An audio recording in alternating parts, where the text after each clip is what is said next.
This is our North Star metric, to be able to give functionalities, give features to these guys that are inside of our platform, to see them growing. Things that are scary are not a bug, it's actually a bear coming and attacking you in the middle of your walk. The goal of Creem is not really to be just a payment platform or a merchant of record. Hey, do I want these investors to invest in me? Are they on the same quote-unquote vibe as me? Do they understand our version of the future? Hi everybody, welcome back to Ship It and Sip It. Today in the studio, I'm happy to speak with Gabriel Ferraz. Is that your last name? Ferraz. Yeah, that's correct, Ferraz. Awesome. Gabriel, I'm really excited to talk to you for a lot of reasons. First of all, it's the last show of the year for Ship It and Sip It. Not that I want to take a break, but it's been a great year. A lot of great founders I've gotten to talk to, and I'm happy to sign off on this season with you because we've been working with you, as part of the Clipwing team, on sort of helping you make your vlog a lot better, which is one part of your story that I want to talk about.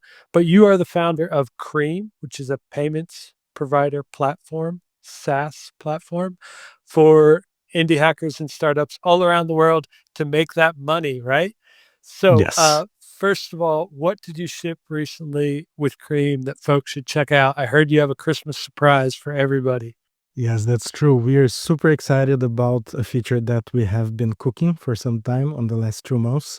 And it's basically an AI assistant that allows people and businesses of every size to basically be able to get any types of analytics or financial data from their business in just a matter of asking the AI, right? So, right now, we see a lot of medium businesses that leverage and take advantage from, for example, ChartMogul or more subscription analytics management tools that gives you a lot of insights on your churn rate, which country does your subscribers come from the most, and all these things that we would not be able to cater for every single one that is using the platform.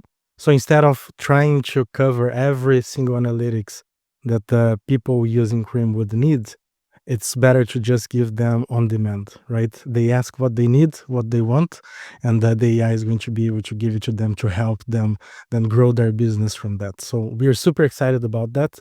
We also have some other more, let's say, normal things cooking, but that we see that is going to also help a lot of this business to grow their revenue, which is affiliates, for example, abandoned cart recovery, and we are also cooking some AI negotiation bot so that people that go into your product can actually negotiate with an AI for a discounted price. And we have seen actually a lot of increased revenue from using this feature. So we are super excited about giving this to our users. Wow, there's a lot to unpack there. I want to know so much more about it. So, what does the early version of this AI chatbot look like? Can you give us an overview of how you build it as a feature? Sure. So we are currently using ChatGPT, GPT-4o for that. And we basically created an agent that is able to retrieve all your payment and customer data from your business. As you are selling on Cream, we already have access to that payment and customer data.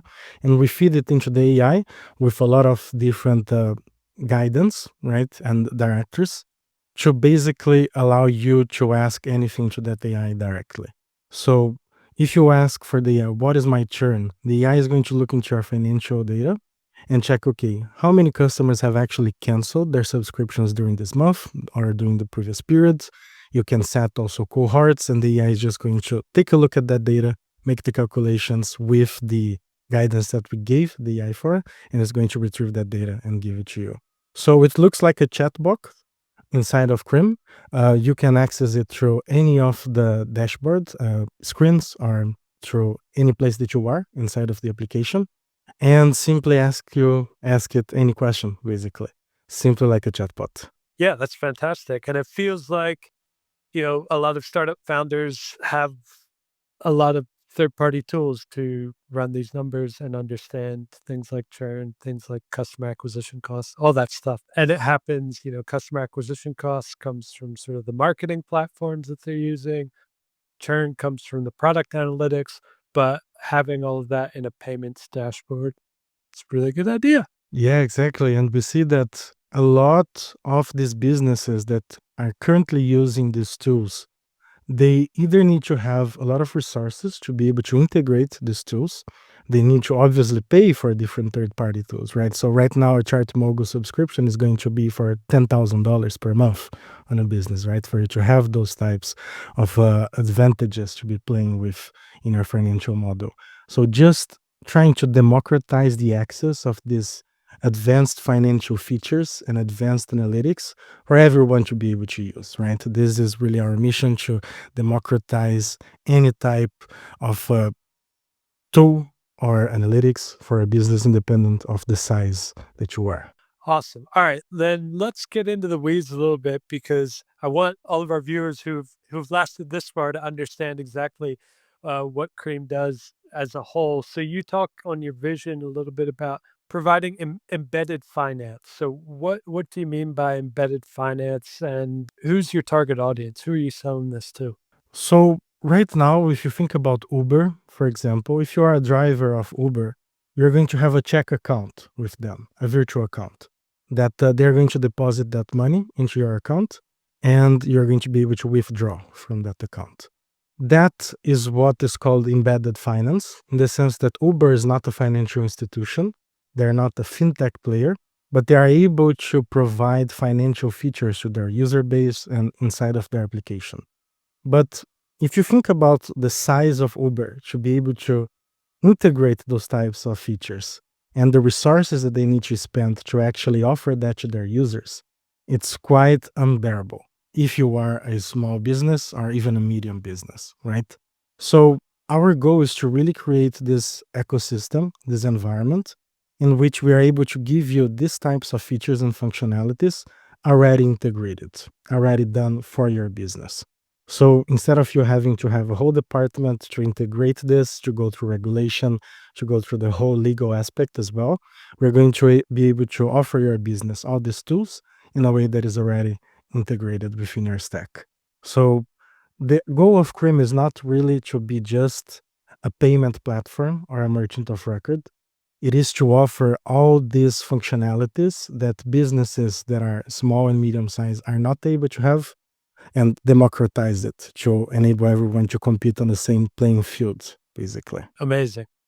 All right, let's take a step back. When did you start thinking about Cream as a startup idea? And what was the payment landscape like at that point where you looked and you said, there's room for something new, something more democratic in this space? It was actually quite a journey, I would say. I think that I need to roll back a little bit into when I started getting into crypto and blockchain, because that's where my whole passion for coordination actually started. And in 2014, this article that is called Meditations on Moloch came out from Slate Star Codex. And in this article, it basically explained the concept of Moloch being the meta crisis, in which you can basically solve every single human problem through coordination. And taking a look at uh, this whole meta crisis through the lens of game theory and anthropology as well. So, to give a good example of this, would be, let's say that we are in a neighborhood with 10 different farms, and each of these farms are banana farms, okay? And each of these farms, they generate $100 in profit per month, every month, and they spend $10 with organic bug spray every month, okay? Now, one of these farmers, they actually learned that, hey, if I stop spending those $10 on bug spray, I can actually increase my profit to $110, right? So he starts doing that. But then everyone else starts having to need to spend more money on bug spray because now there's one of them that is actually not doing the bug spray, right? And then everyone else says, hey, F it, I'm not going to be spending money on the bug spray anymore, right? And as a result of that, then the bugs increase a lot, everyone's produce goes down, and everyone makes less profits. So, this is a classic example of game theory and coordination systems. And that is why I got so passionate about coordination in crypto. Because if you take a step back and think about money as just a coordination mechanism to incentivize different parties to achieve a single goal, you basically can start doing mechanism design with that, which is basically what capitalism are, right? But when you go to crypto and when you go to blockchain and you make this money programmable in a way that you can now start designing mechanisms that have a single goal, you can now start incentivizing these different parties to basically create a game for them to play in which it's not really possible to deviate from the long-term goal, right? And if you think about these game theory lenses into nuclear war or global warm, right? Or anything at all with the big crisis that we have as a human species, you start seeing it that, hey, this is just a coordination problem. And we started seeing that because of the AI breakthroughs and because of how accessible information and being able to build assess now is compared to 5, 10 years ago, we're starting to have a lot of need for coordination mechanisms to coordinate different parties. For example, building a micro SaaS, right? So you can have a guy, a developer that is in India or in Malaysia or in Brazil or in the United States with a marketeer that is based out of Europe, out of Estonia. And these guys normally don't know each other, but they want to collaborate and coordinate to create something cool that they think it's cool, a project that they think it's cool, right? So we don't see a lot of work being done in that aspect of creating these mechanisms for these people to collaborate and cooperate into creating a product, into creating a micro SaaS or a project. And that's why we started Armitage in the beginning of the year, which is a side project that me and Alec started doing. Alec is my co-founder in Creem as well. I have worked with him since 2019. And I can go a little bit further into that a little bit later. But this project, it basically was inspired by Google PageRank, and we use SourceCred, which is another project that basically creates a graph of contributions for that. So as an overview of it, what we were doing with Armitage was basically creating a graph like PageRank, like Google PageRank, but instead of websites and trying to calculate the website relevance against each other, we were trying to calculate the relevance of contributions and contributors inside of GitHub repositories. So when you create this graph on this whole contribution, you're able to traverse the graph and through a stochastic process, you're able to then calculate the relevance of each of these nodes on the graph based on the vectors and on the vertices that these nodes are connecting to each other. And this was done in a way to help DAOs, decentralized autonomous organizations, to be able to do token allocations. So a DAO would have a treasury, and they would take a look at their GitHub repository, and they would be able to then allocate tokens based on the contributions of these engineers inside of their projects. Now, this came with the objective to help coordinate people within that DAO, but we realized that a lot of the interesting projects and interesting outcomes were not being done on that specific community or that specific environment. We saw a lot of what we wanted to see on the indie hacking space and on the building public space. And that is why ultimately we started Cream, because we realized that, hey, we want to help these people coordinate with each other, but we are not able to do that without a very solid foundation within payments, within allowing these guys to be able to sell seamlessly, without taking out all those barriers for these guys to start generating revenue. And then after we have that solid foundation, then we can go into this other into this vision that we have, right? To democratize this access and help these people coordinate with each other. So when we think about what Cream could be in 5, 10 years, we think it about as a platform that could help you to coordinate with a guy in Malaysia and another guy in Estonia, to be able to create that revenue split, to be able to sell a percentage of your revenue instead of selling shares or stock inside of your startup, and just be able to create the tools for these people to coordinate within their teams and outside their teams as well. The coordination aspect is really interesting because It reminds me of, I know you're familiar with Gumroad and the founder there. He seems to be sort of angling towards the same direction. He's got these side projects that sort of help companies, Flexile, I think it's called, to work together in remote teams more easily. He's got some fairly progressive ideas around revenue sharing and things like that. And I'm just watching from an outsider, so maybe I don't have the whole picture. But was that something that you're kind of on the same wavelength in? Were you looking at that and saying we can do that better? What's your take on that? I would say that we are looking at the same philosophy, but we see the world in 10 years radically different than what Gumroad founder sees.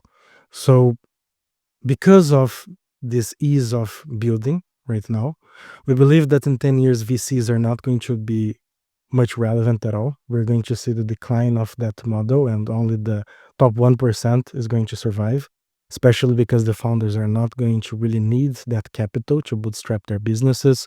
Profit is going to become king, and these coordination aspects are going to start emerging. Revenue sharing model is going to emerge again, but the biggest difference that we see here is the aid of blockchain within that, in a sense that, hey, let's say that I have a photo AI right now, or that I'm Mark Lu or Peter Levels, right? And my business currently generates 100K MRR right now.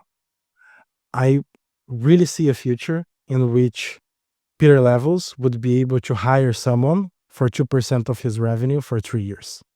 But not only that, this person that got hired for 3% of revenue for 3 years is going to be able to use that revenue as a collateral, for example, to take a loan or to resell that 3% revenue for 3 years in a secondary market. So we want to enable these use cases and the flow of capital through places and ways that we don't expect or that we don't foresee at the moment in a way that is open. To basically be able to tokenize those revenue shares and those participation tokens, let's say, inside of these companies, to be able to flow seamlessly within this ecosystem that we create. And we believe that this would allow a much more efficient capital and efficient ecosystem for everyone that is participating inside of it. So, although that the path might look similar and the end goal might look similar, I believe that the philosophy around a better way to coordinate employees or co-founders or people building projects, in the end, it's very similar, but the ways that we want to achieve that are radically different. Right on. And the reason that, Gumroad was sort of top of mind was this week, they announced that they're becoming a merchant of record in 2025. And when I looked at their announcement on X, it became pretty clear that a lot of their customers thought they were already a merchant of record. So, for those of us who are not super familiar with merchant of record and why it's important, can you give us like a sort of high level explanation of that, why it's important for small startup founders? Sure. So a merchant of record is basically a legal entity that is liable for the purchase of a product, in the sense that when the customer buys a product from you or from me, he is interacting with a legal entity, which in this case would be the merchant of record. So the merchant of record is then responsible for handling any chargebacks, any refunds, customer support on your behalf, and it is ultimately the legal entity that is actually selling to the customer. And by being the legal entity that is now selling to that end customer, the merchant of record entity is the one responsible for collecting and remitting any tax that is necessary depending on the customer purchase location. So that is very helpful for small and medium businesses because then you wouldn't need to really worry about, hey, do we need to register on this specific jurisdiction? Do we need to start collecting tax on this other jurisdiction? How do we remit this? And obviously, it is not that useful for very big companies as they can afford a financial department, a person that is going to be registering in the UK, in Hong Kong, etc. Right? But if you are a small 1-2 person team, uh, I think that I'm quite confident when I say that you don't want to handle that headache, right? And obviously, we see uh, a lot of people that go into the cowboy mode as well, which is also a path to go forward and not really care about that. But when you start wanting to scale and actually do things in a way that are going to be, let's say, legally correct, you need to start handling taxes, right? So that's the goal of the merchant of records. And Creem was a merchant of record from day one, I assume. Yes, that's correct. And this is all part of our mission, right, of democratizing access to these financial features and to build that solid foundation so that these people that want to collaborate with each other or that want to build their micro SaaS or their SaaS business can only really focus on building their product, selling, and doing what they do best and doing what they love. I'm not sure if you said exactly when did you start working on Cream and when did you launch, just so we have a timeline.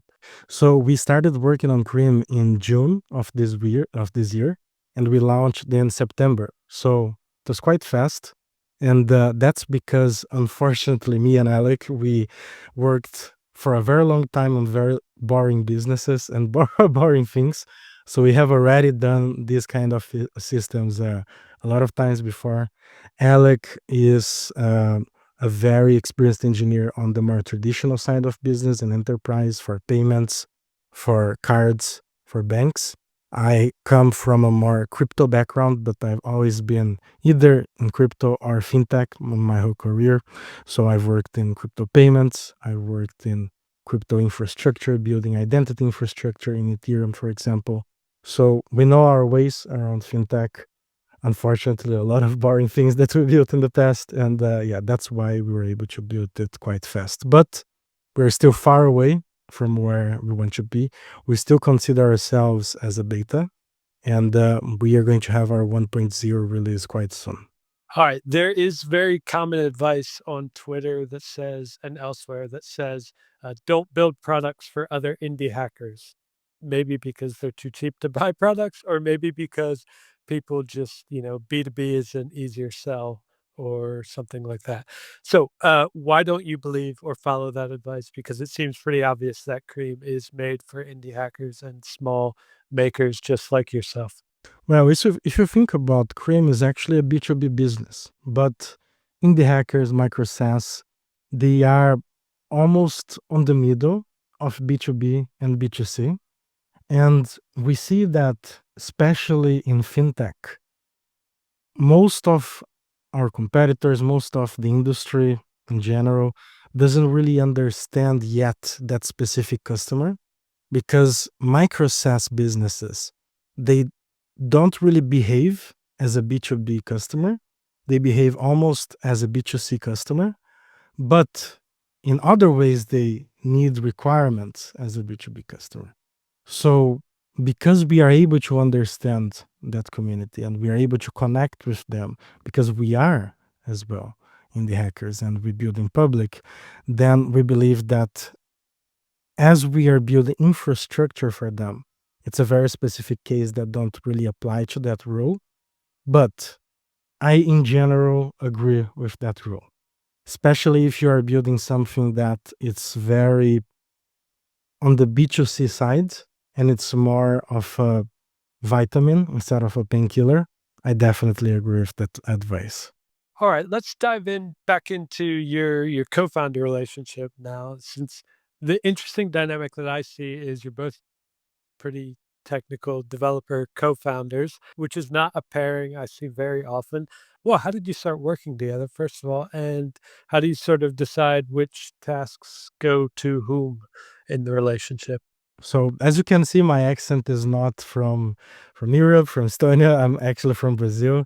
And in 2019, I moved to Estonia to work on this crypto exchange, crypto startup, which is now a brokerage actually, and they do stocks and all. Now brokerage, you can think about it as a Robinhood. Basically, it's called Change Invest. And when I moved to Estonia to work on this startup, I actually met Alec, and we worked together for 2.5 years, and we always had a very good relationship. Since then, we parted ways into different work. Alec went to Hong Kong to work on a different startup. I stayed in Estonia. And in fact, it's quite a cliche story because I came to Estonia to work. I met my wife here and then I stayed. And a very cliche story that happens with a lot of people that move here. But in essence, we always maintain that relationship. We always maintain contact and we always wanted to do something together. We always worked really well with each other. And on the beginning of this year, we said, hey, the time is now. Let's do this. And then we just started doing. And we didn't had left our jobs yet on the beginning of the year. We just started building things. At some point, we just said, hey, let's make the jump. Fantastic. I've been sort of fascinated by Estonia for a while. I visited there in, wow, 2004. So I was only 17 at the time. I only got like 3 or 4 days in Tallinn. But beautiful city, beautiful countryside. The Baltics are lovely. But coming from Brazil, it must have been quite a bit of a shock. So you already told us how you ended up there. It was for a job. But aside from that, sort of, uh, were there any other reasons you decided to stay other than romantic ones? Well, it's funny because everyone, when they talk with me and my wife, they say that my wife is more Brazilian than me and I'm more Estonian than my wife. So I had a very, let's say, interesting experience, especially during university. It's an example that I like to do that you really like the hot weather until you live on the hot weather. And a great example of that is when you are on a university class with 40 other people without air conditioner, being from those 40 people, 37 guys, all sweating during a test. So that's an experience that I don't really recommend to anyone. But in summary, I am not really a big fan of the hot weather. I love the cold weather and I feel incredibly productive on the cold weather, especially when it's dark outside. It's just something on me that it turns, it's a switch that, hey, if it's dark outside, if it's cold, and I'm just looking at the screen, looking at code, I'm able to get into the flow so easy and so fast.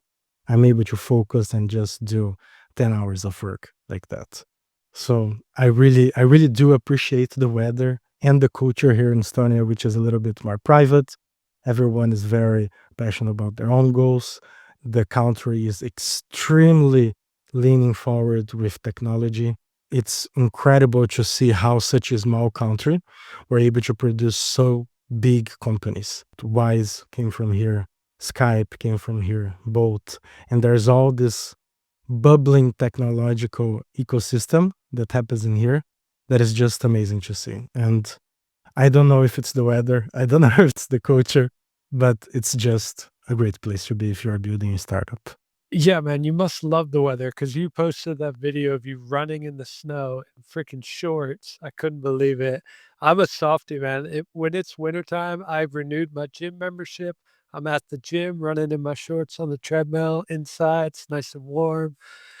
None of that One thing that I can craziness. say that I learned was that you definitely need to use proper shoes, otherwise you're going to fall. Yeah, for sure. Let's see about Estonia and the tech real quick. Let's expand on that. I've been sort of following the e-residency program for a while, I guess since they launched it. I don't even remember how long ago that was. Was that something that you took part in? And what other reflections do you have on sort of the startup culture there? So I personally never used the residency program, but I have many friends that did, and it was very beneficial for them, especially as they were able to create the company from outside of Estonia first, start generating some revenue, start building the company, and then when they thought it was actually relevant for them and they wanted to come to the country, then they were able to easily apply for that. So I think that not only the e-residents in terms of residency in the country are beneficial, but for you to get access to the European market, being outside of Europe, it's super attractive as well. Because in that way, you're going to be able to create your company in 30 minutes, something like this, maybe even less. It's very cheap, it's very fast, and you instantly get access to all the government tools that you need as well. And in fact, when we went through this venture program that we did recently, I found it extremely useful, this government aid and these government templates that they give, so that you can basically have all the documentation ready for you when you raise a round or when you were dealing with VCs. And a great example of that is, for example, in Sweden, they have this uh, agreement called WISE, which I was not aware. The only agreement that I was aware was the safe one that Y Combinator uses. And Estonia actually provides you a safe agreement based on Estonian laws for you to use, which is on their government website. You can access through startupstonia.com if I'm not mistaken. But in summary, everything is very just easy to access and easy to do in here. Everything is online. You can do everything through your identity card, and it just makes things much easier to do. Well, that's really good to hear because there's been a quite a bit of sort of, I don't know, hating on Europe in terms of startups and innovation from certain people. Levels you mentioned, he's trying to improve it, but he does kind of shit on it all the time. Um, and some other people as well. There are bad examples. One guy, one founder I saw, I think he was in Germany. They said they were at the tax office and they were literally there for like 10 hours while they read out a whole VC contract. Oh, That Jesus. German law requires the tax person to read it aloud to both parties. Like, okay, whatever. So there are bad parts, but it's good to hear that your experience in this study is so good. And the reason I keep talking about it is because you put out a really cool video recently about your countryside indie hacking experience or building in public from a countryside. So what draws you to that? Is it the peace, the quiet? You're not a city guy. It's not really a setting that most of the indie hackers would choose, I think. Yeah, I've always been drawn to this low life, high tech kind of motto. And I just find it very peaceful and easy to focus on very complex things. And just that difference of being connected to everyone, to our community, working on high end tech inside of my office on my computer, and then just being able to step out and seeing the fields, seeing the trees, seeing the forest, it's just something that kind of resets your mind. And it helps to put you in a perspective that is sometimes very helpful when you are dealing with a lot of stress, with a lot of complex things. And it helps to see yourself in the third person, let's say. And this is an exercise that helped me a lot along the years, which when I am passing through a difficult time or through a very stressful time, I try to look to myself in the third person and just trying to observe my life as someone else that is not me. And what would this person do if I would be rationalizing that person's life? And when you are in a setting like this and you're just doing a sauna or walking on the fields and being in the forest, being afraid that the bear was going to appear, it just helps you to put you on our perspective that things that are scary are not a bug. It's actually a bear coming and attacking you in the middle of your walk. That's a scary thing, not a bug. And yeah, it just helped me a lot tremendously. And it kind of romanticized as well this whole low life, high tech motto. And just to come back a little bit on what you were talking before, I think this also helped me and Alec work very well together because we both code nowadays, but we have tried to, let's say, divide responsibilities within the company in a very clear way to help us with ownership, to help us with accountability. And when you are then too inserted into these stressful times or into these problems, it's easy to point fingers, it's easy to have an argument, it's easy to make things worse, right? But when you are able to then detach yourself and hey, let's work together on this, right? We are Creem, we are a team. Let's look at ourselves from a third person perspective. I think that this helps with the dynamic a lot as well. Alec has other ways to do that third person reflection, and he's more of a city guy, But yeah, for me, this really works well. Very cool. And I want to talk a little bit more about your YouTube channel because it's awesome. People should go watch it. I'll put a link in the show notes. But did you started relatively recently, as far as I understand? And did you start it with sort of building that reputation and trust with Cream in mind, or did you just like get into shooting videos and want to have a YouTube channel?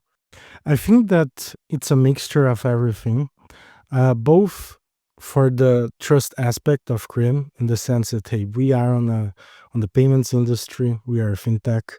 There's a lot that we play with trust here, and people need to be able to see, hey, who are these guys? What are they doing? And can I trust my money with these people? They are not going to run with my money or just disappear, right? So it's very good to put the face out there to make people connect with you a little bit more. But we also see it as a great distribution channel. We get a lot of traffic from YouTube, and we see that our audience are people who are building projects, who are building businesses on the side. But not only that, having a founder brand, I believe it's also very important when you are talking with investors, when you are talking with partners, because they can really understand easily what are these guys doing, what are their plans, what is their vision. So a lot of people, when they start raising or when they are talking with investors, they see it only from the perspective of, hey, do these investors want to invest in me? But it's very important to also look from the perspective of, hey, do I want these investors to invest in me? Are they on the same quote unquote vibe as me? Do they understand what is our version of the future that we want to build? What is the future going to look like? And it's much easier to pass all those ideas as well, having a founder brand, having your thoughts out there. We are still learning how to do that better. We are still very much on the beginning, but we have seen that this has been a big leverage that we were able to do and to use during our investor conversations. All right, let's put a pin in the investor discussion for just a second, and we'll finish up with YouTube. When you started out, was it something like that you naturally wanted to do? Did you feel shy in front of the camera? Had you ever done this vlog style stuff before? What was the experience like for you? Oh yeah, extremely shy, and I think that I am still extremely shy, and still a lot to improve. But hey, it's the same with everything, right? Consistency, just doing it over and over again, and it just gets better in the future. But with that said, I have had a very interesting teenagehood in which I actually dabbled a little bit with content creation, with video creation, but not for myself. I did some music videos for artists back in Brazil, and I already knew a little bit how to get my way around things, but definitely never been into the position of being in front of the camera, talking with the camera, and with an audience. But it got very scary in the beginning, but it's just getting better. It just gets better with consistency and just keep doing it. Right on. Well, yeah, keep it up for sure. Do you have any advice besides that consistency? Keep doing it for any other founders who are thinking about a vlog style, or even maybe they do a co-founder podcast to support their startup or their idea. So there was this framework that we started using at the beginning of the year that was very interesting and helped us a lot to go through things or actions that we didn't have a lot of experience or consistency with before, which was to basically set a time, let's say 1 week or 1 day or 3 days, in which you are going to do a predetermined amount of time of that specific action, let's say record, right? Even though if that recording is not going to be used or it's not a great quality recording, let's say that we're going to do 15 minutes every 3 days, okay? And then you can just set the multiplier for that so that after every 4 intervals of 3 days, I'm going to double that amount. So that on the first 3 days, I'm going to do 15 minutes, then next 3 days, 15 minutes, next 3 days, 15 minutes, next one, 15 minutes. Okay, we have a 4 times interval of that. Now we double it to 30 minutes and 30 minutes etc. And then you can go until you reach what you desired. And this helped us a lot with a lot of things, not only recording on the beginning. Yeah, I definitely recommend it. Cool. All right, let's go back to the investor this point just real quick. Um, you made a video about raising funds as a founder or getting investors interested, something like that. There's a lot of discussion about bootstrap versus raising VC. I guess let's start with Antler. Tell us what Antler is in case we don't know. It seems like a more global Y Combinator community incubator. What? Just tell us what it is. So Antler is a venture fund.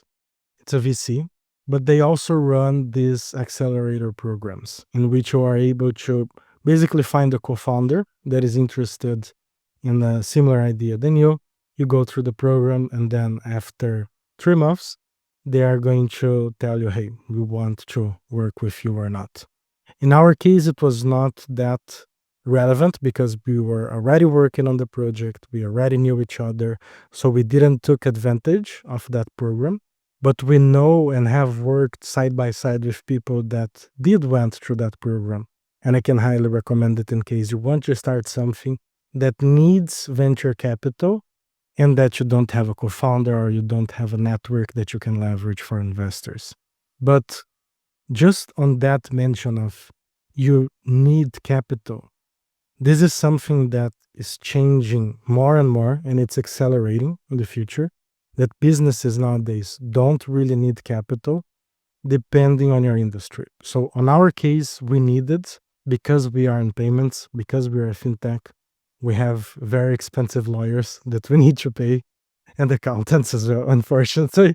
But if your business is not into an industry that is capital intensive, I highly recommend that you do not raise capital when you try to bootstrap. And even if you do or change your mind, it will be so much easier for you to raise capital if you have bootstrapped a business that have revenue and has profit. That is kind of the only way to assure that you are going to attract investor attentions, right? You're having a profitable business. So if that's not your case and you are not on a situation or in an industry that requires capital, definitely don't recommend them doing. But if you are, if you want to build on an industry like space tech, payments, fintech, hard tech, then I definitely recommend Antler for you to take a look. We also recommend taking a look at Antler from the location that you are. They are quite global. If I'm not mistaken, they have 40 different offices right now, but you can also just apply for different locations as well. Going into Cream, did you know that those costs would be there, like the expensive lawyers? You had a background in fintech, you knew, right? Yeah. So was Antler like an obvious choice, or were you thinking about putting together pitch deck and trying to pitch other VCs that didn't have this sort of accelerator program, or how did you end up there? So in our case, as we didn't have the network in this part of the world in Europe, because both me and Alec are actually immigrants, and we needed that network that someone could provide us, right? And although on the beginning of the year we were working with that crypto project that I mentioned before, it would be a very different type of VC and investor to work with Cream than the ones that we had contact and network by working on the crypto industry from before, right? So we wanted to leverage their network. As I mentioned, they are global. So they have a network in all the countries, all the continents in the world. Not all the countries, all the continents. But yeah, that's why we chose to work with them. And we knew, like you said, that we would have to raise quite fast to be able to work with the lawyers, with the accountants, and just to ensure that, hey, we can offer the services. We are an unregulated business and we can actually get the ground running from there.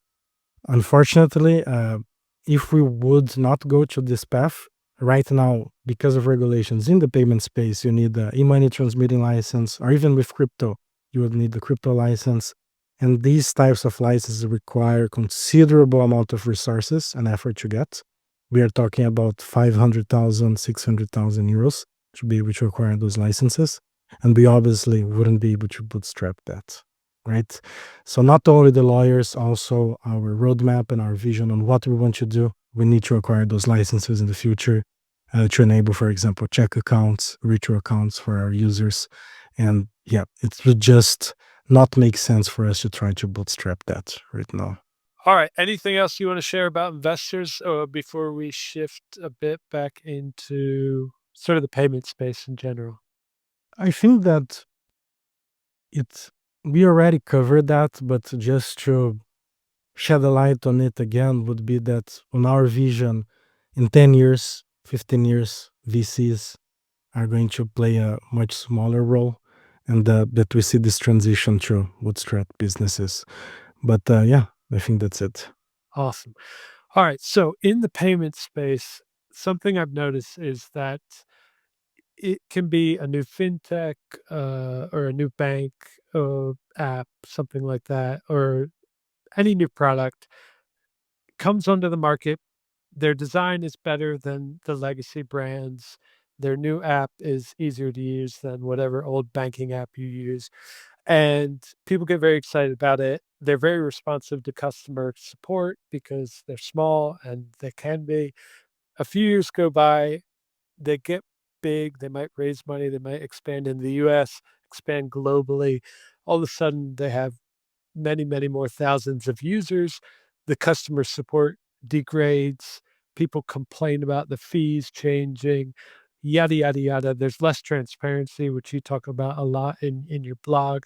So I think you've noticed the same thing in the payment provider space. You talk about it quite a bit. So this seems almost inevitable. How do you avoid this process of growth, stagnation, complexity, less transparency? I think that a great example of this as well was that Gumroad incident, let's say, during this week in which they said, "Hey, we are becoming a merchant of records," and then a lot of people said, "Hey, hold on, aren't you already? I'm using you for years, thinking that you are." And this is quite clear a problem of miscommunication, right, and transparency. And we see this over and over again with this industry. And I don't think that the issue here is on the fees, for example. The issue here is on transparency and being able to treat your customers respectfully and not misguide them. If you take a look at all merchant of records right now, they are going to advertise a fee, a transaction fee, which is going to be 4% or 5% plus 50 cents or plus 40 cents, right? But then when you start processing with them, then you start realizing, hey, I paid 5%, but now I'm paying more 1.5% or more 0.5%. And go and you go and take a look into their docs hidden, it's there written, okay, if it's an international transaction, then it's plus 1.5%. If it's a subscription, then plus 0.5%. For payouts, we charge more 1.5%. So I think that this already became, unfortunately, the standard in which it is that race to the bottom that we were talking about on meditations on Moloch, on meta crisis, on game theory, right? That hey, if my competitor is advertising only this fee, why should I advertise these other fees as well? I should also bury them on my docs, right? Otherwise, I'm on a competitive disadvantage. And that's where we want to change the industry in which, hey, maybe our fees increase in the future. But the point is that it will always be transparent. It will always be there. You're going to have complete knowledge of everything when you're signing up, and it's always going to be a single fee. So customers are never going to be misled or they're never going to feel misguided through the platform, right? And when you were talking about expansion, I think this is also simply a matter of transparency and being able to be truthful to your customer base because we are in this example very committed to customer support. This is something we will never commit on, but we are completely fine on stopping onboarding and stopping accepting new customers if we are seeing that our customer support or there is a specific issue inside of the platform that is not working well. So Normally, within corporations and enterprises, all of these organizations have a North Star metric, a single goal, which is normally a number that they try to do all their efforts and resources to increase that goal, right? Within Creem, we decided that our North Star goal is actually the growth of the merchants that is inside of the platform. It's not our volume, it's not our revenue. It is basically taking, hey, how much did this merchant sold this month? How much this merchant sold on the next month? And seeing if this merchant grew or not. This is our North Star metric, to be able to give functionalities, give features to these guys that are inside of our platform to see them growing, not us. And this is what we use to guide all the efforts that we do, all the features, and everything that we're doing right now. So, in that scenario, it is much easier for us to just stop accepting new merchants and just focus on the growth of the current ones. And I'm quite sure this is going to happen again in the future. As when we launched, we stopped for a while because we wanted to make sure that everyone that was already inside could have a great service, could have a great product to work with. And we are not afraid of doing that, basically. But as well, coming back to the issue of expansion, I think that it is basically an incentive problem, a coordination problem. It's funny that everyone that normally interacts with me a lot kind of hears this a lot. Hey, let's align the incentives, let's coordinate on this.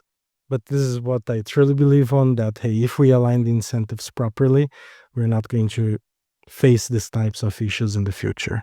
All right, there's two things I want to ask about coming off of that. First of all, with your North Star, that's very interesting, but it seems very challenging to me because you guys can provide an amazing purchase experience, right?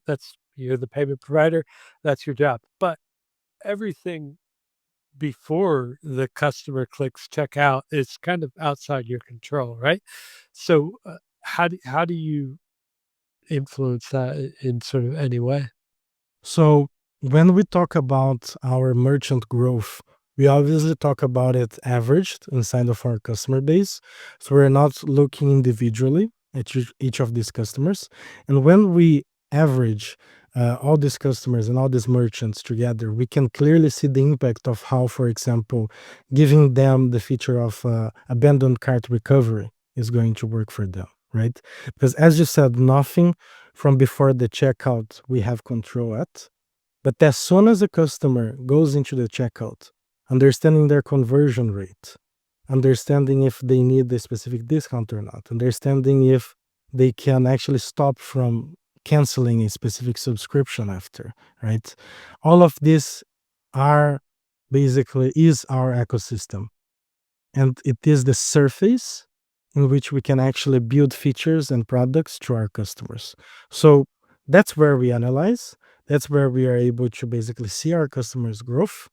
And I think that by just focusing on that and letting the customer focus on everything else, right, then we are already doing our job and very well.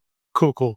And the one other thing that I wanted to ask about, just in terms of scale and customer experience is I think you're probably very familiar with this, but in fintechs products at a larger scale, there's a lot of sort of automated security that stops transactions from happening. People complain fairly often about whys, just like locking their accounts. They don't know why. They have no idea why this happened. Wise isn't on the phone. They don't get a response. I mean, PayPal is notorious for this going back over a decade. So, in terms of sort of growing and automating those security checks, is there any theory you have there to make it not so painful for the end user? I think this all comes back into our customer support as well, that we are never going to compromise on, because there might very well be an instance that someone that is processing some fraudulent transaction onboards into Crim, but instead of simply blocking that person or freezing that account, we're actually going to call that person, we're going to send a message, understand what is actually happening and try to work with that person to obviously make a case on their behalf and be able to understand the whole situation, right? So it's not a matter that, hey, you're going to allow fraudulent activity Yeah. happen through Creem, right?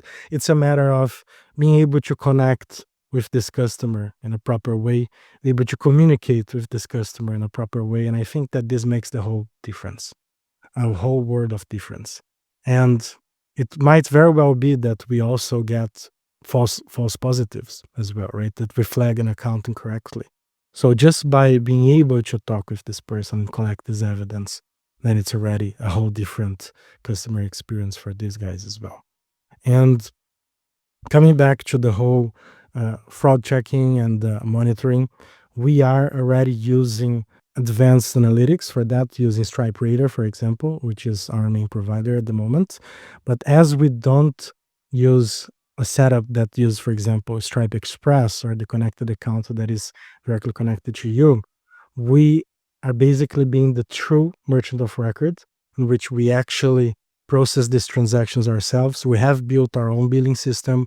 We have built our own accounting system. We have a ledger, an internal ledger, and we are the ones that actually process that payment and then send and transfer that payment to you. So in that case, we have complete control over that. None of our providers will ever simply block one of our customers' account. It always goes through us. So we made the extra effort to do that, to develop that in a way that we have complete and 100% control of those accounts. And we are able to then step in and talk with that person and provide that customer service. All right. Back to the fees a little bit. You said in your vision document, I can also link to that in the show notes. It's a good read if you want to know the overall vision for Cream. Quote, for European businesses, you should see a significant decrease in the fees you're currently paying for a merchant of record for payment processing. So I don't want you to give away all your secret sauce, but you mentioned before a race to the bottom and sort of that aspect of game theory. How are you offering this to your customers? So, as you mentioned, it is our secret sauce. We have worked with payments for a long time. We have a network of partners that helps us on that. But in summary, right now, I mentioned on that vision blog specifically about European businesses because all the merchant of records right now, they actually operate in the US at the moment. So, for that US business, which is the merchant of record, to send you that money, that's already a wire transfer. And on that, you're also going to pay a percentage, right? But not only that, if you are an European business, then most probably a big chunk of your user base is also from Europe. And what's going to happen is that then you're also going to be charged for that international transaction fee, right? As Cream is located in Europe, and we don't charge nothing extra for international card transactions, for subscriptions, for payouts, then for these guys, instead of paying that, let's say 5% advertised on the merchant of record, they're actually paying more like 9% right now because of all these extra fees that we just mentioned about. So going from 9% to 3.9, I think that's a very good deal, right? And that's why I mentioned European business in particular, because right now, although US ones would be paying around 6 to 7% with all the hidden fees of other merchant of records, they would still be getting a deal, right, by paying a 3.9%. But then when you take into account the Europeans one, less than half of it, it's quite a deal. That's why I emphasize that. Got it, and that sounds great. The other thing I do wanna, give you a chance to highlight here in terms of that's a good deal, is you mentioned on the website, I think it's right on the homepage, that new customers can process up to $1,000, the first $1,000 without fees, is that correct? Yes, it's correct. And we did that in a way to basically incentivize and help everyone that is getting started as well, building their projects, starting becoming an indie hacker right now. So, whatever we can do to actually help these people to get started, to get something out of the ground running, we are going to do.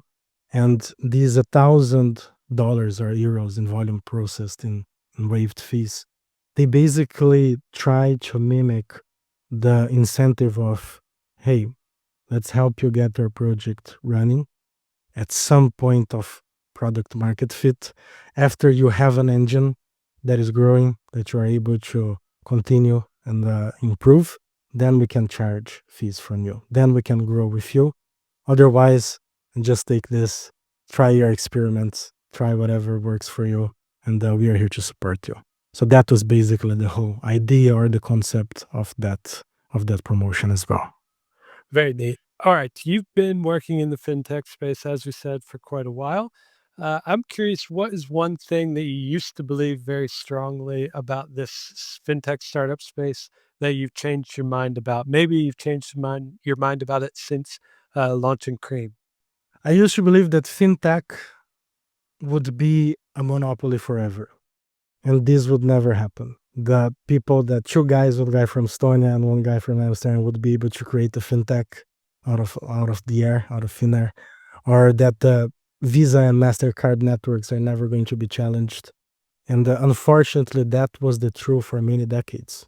And no newcomer or no person could simply create a new fintech, right? This is changing, and I believe that it's going to change and accelerate even more with blockchain, with crypto, with Web3. We are seeing now the emergence of this new network that is very recent called Safe Network, which Visa and MasterCard are going to also participate. But it's basically going to be an open card network where they are going to do the acquiring, but the settlement is going to be on a different layer through the banks. This is very exciting for me because I've seen that there are so many great ideas and so much opportunity to work with fintech and to make the world basically with better mechanisms, with better designs, with the current ones that we have, that were not so simply possible before, right? Because of these lawyer fees that I just talked about that I had to pay, right?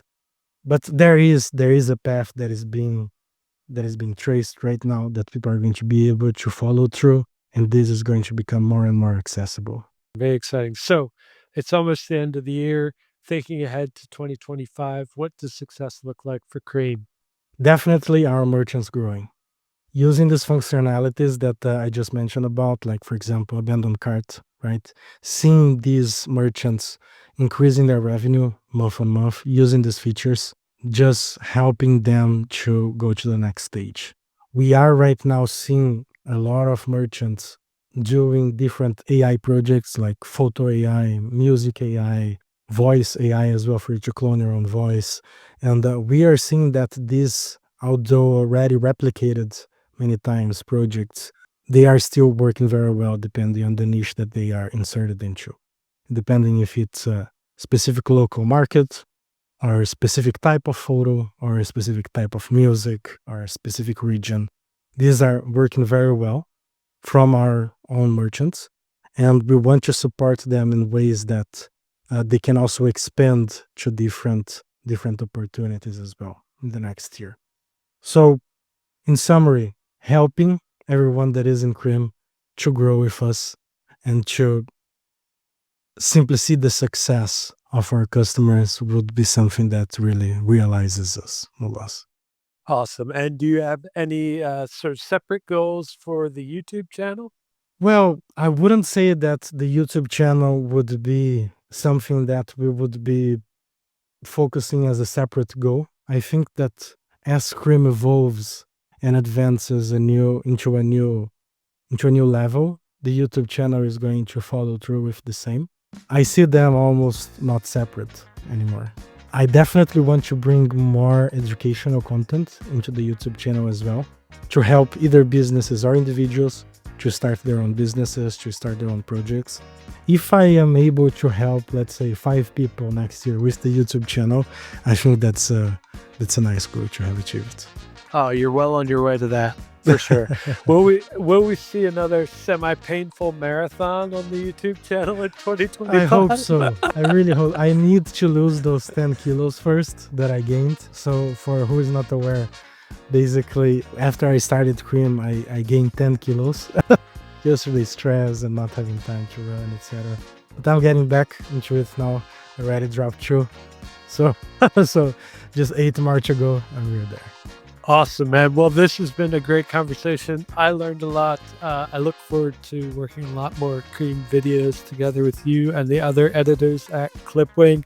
Your content is absolutely a joy to work with, and I'm really Thank you. happy to have this opportunity to both work with you on that and also have you on the show to share your story. So thank you so much for your time. Thank you, John. It is my pleasure. Really happy to be here, and I hope to talk soon again. Yeah, ship it and sip it, everybody. Bye bye.